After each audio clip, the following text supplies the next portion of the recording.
बिहार विधान परिषद के शिक्षक और स्नातक की 5 सीटों पर हुए चुनाव में महागठबंधन की हार हुई है। महागठबंधन से मगध में आरजेडी के उम्मीदवार डॉक्टर पुनीत सिंह बिहार विधान परिषद के पूर्व सभापति अवधेश नारायण सिंह से हार गए हैं। डॉक्टर पुनीत आरजेडी के प्रदेश अध्यक्ष जगदानंद सिंह के बेटे हैं।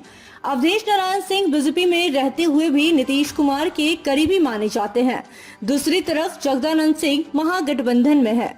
इसके बावजूद उनकी नीतीश कुमार से दूरी है। पूर्व कृषि मंत्री सुधाकर सिंह से भी नीतीश कुमार के संबंध अच्छे नहीं हैं। इसलिए माना जा रहा है कि जेडीयू के कार्यकर्ताओं ने सुधाकर सिंह के भाई और जगदानंद सिंह के बेटे डॉक्टर पुनीत से बदला लिया है। हालांकि चुनाव के दौरान सुधाकर ने नीतीश पर तंज कसना कम कर दिया था। बीजेपी के प्रदेश प्रवक्ता निखिल आनंद ने कहा कि आरजेडी जेडीयू से मिलकर जगदानंद सिंह को अपमानित किया गया है। महागठबंधन के दूसरे उम्मीदवार पुष्कर आनंद सारण शिक्षक निर्वाचन क्षेत्र से प्रत्याशी थे। वो शिक्षक नेता और सीपीआई के केदारनाथ पांडे के बेटे हैं। केदारनाथ पांडे के निधन के बाद ये सीट खाली हुई थी, लेकिन सहानुभूति वोट भी सीपीआई प्रत्याशी पुष्कर को जीत नहीं दिला सकी।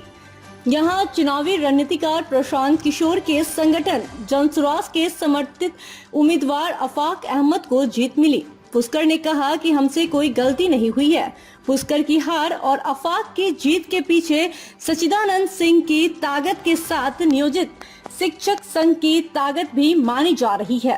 प्रशांत किशोर के साथ संघ के नेताओं की बातचीत चुनाव से पहले हुई थी, इसलिए यह जीत प्रशांत किशोर के मैनेजमेंट और शिक्षक संघ की ताकत का परिणाम है। चुनाव हारने वालों में महागठबंधन के तीसरे उम्मीदवार है संजीव श्याम सिंह, जो जेडीयू से थे। इन्हें बीजेपी के जीवन सिंह ने हराया है। ये वही संजीव श्याम सिंह है जिन्होंने अरुण कुमार झा से कांग्रेस नेता को चुनाव हराया था। संजीव 2 बार से चुनाव जीत रहे थे, जबकि जीवन पहली बार एमएलसी चुनाव मैदान में थे। महागठबंधन के इन 3 नेताओं की हार का मतलब है कि बिहार में बीजेपी मजबूत हो रही है। दूसरी बात यह है कि प्रशांत किशोर की एंट्री राजनीति में एमएलसी चुनाव के बहाने हो गई है। ये चुनाव छोटे से इलाके तक सीमित नहीं थे, इसमें कोई विधानसभा क्षेत्र शामिल नहीं थे, इसलिए हार से महागठबंधन की चिंता बढ़ी है। विधान परिषद में बीजेपी सबसे बड़ी पार्टी हो गई है। यह बड़ा संकेत है 2024 और 2025 के पहले महागठबंधन के लिए हो सकता है।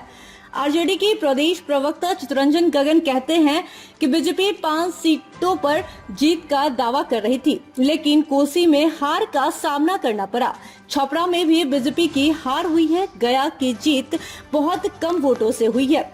वहां कैंडिडेट के व्यक्तिगत प्रभाव से जीत हुई है। इसमें बीजेपी का कोई हाथ नहीं है। इस चुनाव परिणाम से जनता के मूड का आंकलन नहीं किया जा सकता है। Bureau report, city post live. नहीं, व्यक्तिगत लोगों की लड़ाई है, उसमें हम लोग अरे एकदम स्वागत है। कंप्लेन करना ही चाहिए। सत्ताधारी का काम क्या है? विरोधी को तंग करना। तो करिए, क्या फर्क पड़ता है? देखिए, मैं नगर विकास मंत्री रहा हूं, सारे कानून मैं जानता हूं, कोई मॉडल कोड ऑफ कंडक्ट नहीं लगा है, लेकिन इसके बावजूद हमारे प्रवक्ता और हमारे जिला अध्यक्ष इसका जवाब देंगे। लेकिन बड़ा स्पष्ट है, लोकतंत्र में आप हमको झंडा, बैनर और लेखनी से भी रोकोगे क्या? यही अब नीतीश कुमार जी का राज बच गया क्या? धन्यवाद।